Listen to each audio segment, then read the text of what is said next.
Saginaw Farms. In this video, I'm not going to narrate it all. It's like kind of just like a point of view experience. So, let me know in the comments if you enjoyed this video or not. If you did enjoy it, then I'll try to post about one every week. I kind of hope you enjoy. I don't think this video is going to be very long. So, I don't have a whole lot to do today. Well, this morning.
Thank you for making it to this part of the video.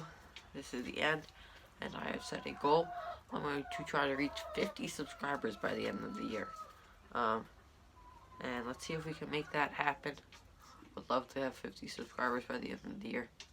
If you know anybody that likes this kind of stuff, like the small farming and stuff, tell them to check out my channel. So, make sure to like, comment, and subscribe, and I will see you next time.